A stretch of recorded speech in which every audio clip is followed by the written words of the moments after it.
জয় শ্রীকৃষ্ণ, জয় গীতা, জয় গীতা, জয় গীতা। গীতার ৫৫ অধ্যায়। অখণ্ডমণ্ডলাকারং ব্যক্তং যেন চরাচরম তৎপদং দর্শিতং যেন তস্मै শ্রী গুরুবে নমঃ। গুরু ব্রহ্মা গুরু বিষ্ণু গুরুদেব মহেশ্বর গুরুরেব পরম ব্রহ্ম তস্मै শ্রী গুরুবে নমঃ। ওম নমো ভগবতে বাসুদেবায়। ওম নমো ভগবতে বাসুদেবায়। ওম নমো ভগবতে বাসুদেবায়। ওম নমো ভগবতে বাসুদেবায়। ওম নমো ভগবতে বাসুদেবায়। জয় গীতা, জয় গীতা, জয় গীতা। পঞ্চম অধ্যায়, পুরুষোত্তম যুগ। শ্রী ভগবান উবাচ ঊর্ধ্বমূল মধুশাখা মৎস্যস্থং প্রাহুরব্যয়ম চন্দাংসি জ্যেষ্ঠ পর্ণানি জ্যেষ্ঠং বেদশ্চ বেদবিত অধশ্চ ধবং প্রসৃতাং তস্য শাখা গুণপ্রবৃদ্ধা বিষয় প্রবলাহ অধশ্চ মূলান্য সন্ততানি কর্মনুবন্ধিনু মনুষ্যলোকে। বঙ্গানুবাদ। ভগবান শ্রীকৃষ্ণ বলিলেন, এই সংসার রূপ মায়াময় বৃক্ষের মূল কারণ ঊর্ধ্বে অর্থাৎ মায়াশক্তি বিশিষ্ট ব্রহ্মে হিরণ্যগর্ভাদি শাখা নিম্নদিকে ও কর্মকাণ্ডরূপ বেদসমূহ ইহার পত্র। এই অনাদি সংসারকে বেদ পুরাণাদি শাস্ত্র অশ্বস্ত বলিয়া থাকেন। যিনি এই প্রকার সংসার বৃক্ষকে জানেন তিনি বেদজ্ঞ। এই সংসার রূপ অশ্বতের শাখাসমূহ গুণত্রয় দ্বারা বর্ধিত ও বিষয়রূপ প্রবাল বিশিষ্ট এবং অধদেশে ও ঊর্ধ্বদেশে বিস্তৃত। দেবলোকাদি অপেক্ষা নিম্নে মনুষ্যলোকে ইহার ধর্মাধর্মজনক মূলসমূহ অধদেশে প্রসারিত হইয়াছে। ন রূপমহেশ্বর ততুপলভ্যতে নস্তু ন চাদীর্ণ চ প্রতিষ্ঠিতা অশ্বত্থমেনং সুবিরূঢ় মূল মৎসঙ্গশস্ত্রেণ ধীরেণ চিত্তা ততপদং তৎ পরিমাগিতব্য যস্মিন গতা ন নিবর্তন্তি ভূয় তমেব চাদং পুরুষং প্রপদে তত প্রবৃতি প্রসৃতা পুরাণী নির্মাণ মোহা জিতসঙ্গ দোষা আধ্যাত্ম নিত্য বিনিবৃত্ত কামা দ্বন্দ্বে বিমুক্তা সুখ দুঃখ সঙ্গে গচ্ছন্ত মুরা পদমব্যয়ং তৎ ন সদ্ভাসয়তে সূর্য ন শশাঙ্ক ন পাবক যৎ গতা ন নিবর্তন্তে তদ্ধাম পরমং মম। বঙ্গানুবাদ। ইহলোকে এই সংসার রূপ অশ্বতের উক্ত প্রকার রূপ উপলব্ধি হয় না, কারণ স্বপ্ন মরীচিকার ন্যায় ইহা দৃঢ় নষ্ট স্বরূপ। এই সংসারের আরম্ভ নাই, কারণ ইহা অনাদি। ইহার অন্ত নাই, কারণ ইহা ব্রহ্মজ্ঞান নাশ্য, অন্য প্রকারের নাশ্য নহে, এবং ইহার মধ্যেও সংস্থিতি ও জানা যায় না, কারণ ইহা প্রমাণগম্য নয়, প্রতীতি মাত্র। এই দৃঢ়মূল সংসার বৃক্ষকে তীব্র বৈরাগ্যরূপ পুত্রবৃত্ত ও লোকের হেসনা ত্যাগ রূপ শোষিত অস্ত্র দ্বারা ছেদন করিয়া যাহাকে প্রাপ্ত হইলে সংসারে আর পুনরাবৃত্তি হয় না, সেই পরমপদের অন্বেষণ করিতে হয়, যাহা হইতে এই অনাদি সংসার প্রবাহ নিঃসৃত হইয়াছে। আমি সেই আদি ব্রহ্মপুরুষেরই শরণাপন্ন হই।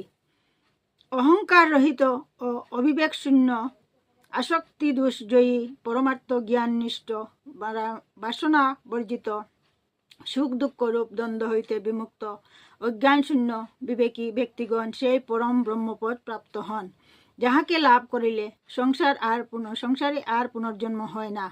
যাহা চন্দ্র সূর্য ও অগ্নি প্রকাশ করিতে পারে না, তাহাই আমার পরম ব্রহ্মপদ।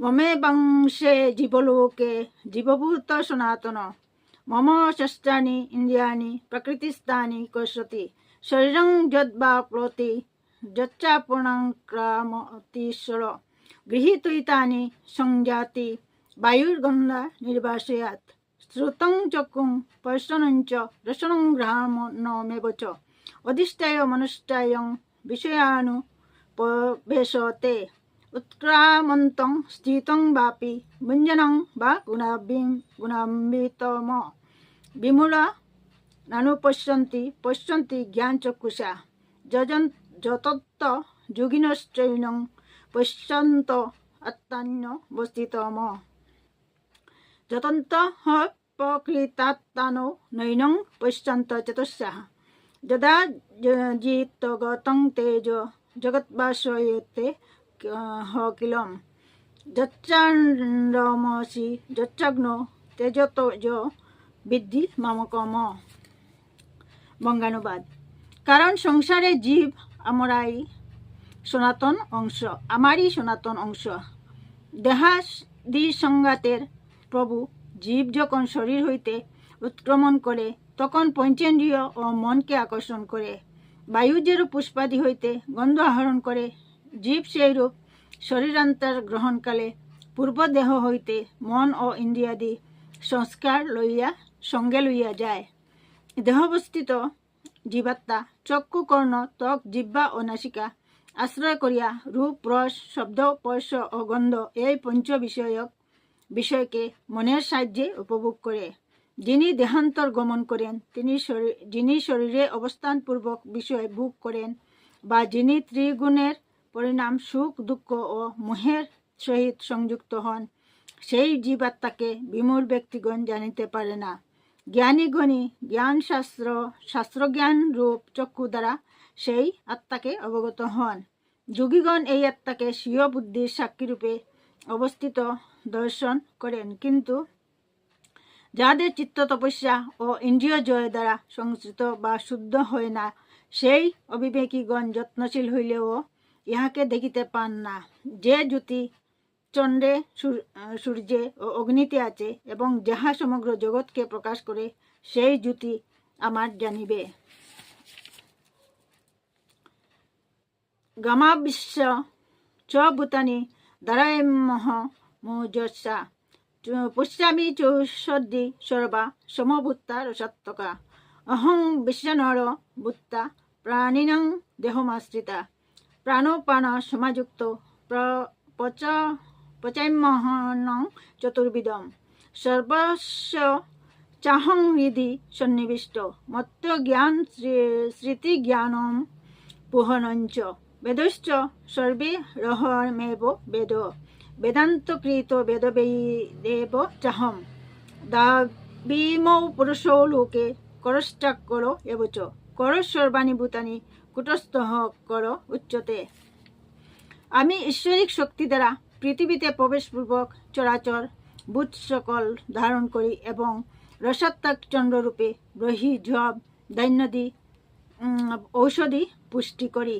আমি উদরাগ্নিরূপে প্রাণীগণের দেহে আশ্রয়পূর্বক প্রাণ ও আপান বায়ুর সহিত সংযুক্ত হইয়া চব্যচুষ্য লেহ ও পেয় এই 4 প্রকার খাদ্য পরিপাক করি। আমি ব্রহ্মা হইতে কীট পর্যন্ত সকলের হৃদয় অবস্থিত আছি। আমা হইতে প্রাণীমাত্রের স্মৃতি এবং জ্ঞান উৎপন্ন ও বিলুপ হয়। আমি এই চতুর্বেদের প্রতিপাদ্য এবং আমি এই বেদান্তার্থ প্রচারের সম্প্রদায় প্রবর্তক ও বেদার্থবিদ। তো প্রত্যক্ষাদি প্রমাণ দ্বারা অনুবয়মান ইহলোকে কর ও অক্ষর নামক 2 পুরুষ প্রসিদ্ধ আছেন। কর পুরুষই জগতের সমস্ত বিনাশী বিকার কার্য এবং মায়াশক্তি কুটস্থ অক্ষর পুরুষ। উত্তম পুরুষস্তন্য পরমাত্মা তু দারিত য লোকত্রয় মহাবিশ্ব বিবর্ত বায় ঈশ্বর যস্মাৎ করমতি তুহ হম করারদপি চুত্তম অতঃস্মি লোকে বেদে চ প্রত্যনি পুরুষোত্তমম য মামেব স সংমূঢ়া জানাতি পুরুষোত্তমম স সর্ববিধ ভজতি মাং সর্বভাবেন ভারত ইতি গুহতমং শাস্ত্রবিমিদমুক্তং ময়া নগ এতদ বুদ্ধা বুদ্ধিমান সাত কৃতষ্ট ভারত। বঙ্গানুবাদ।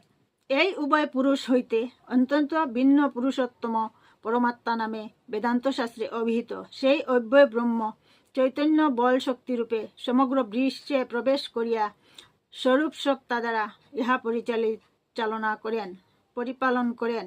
যেহেতু আমি করের অতীত এবং অক্ষর হইতে উত্তম ও ইহলোকে ও বেদে আমি পুরুষোত্তম নামে প্রখ্যাত।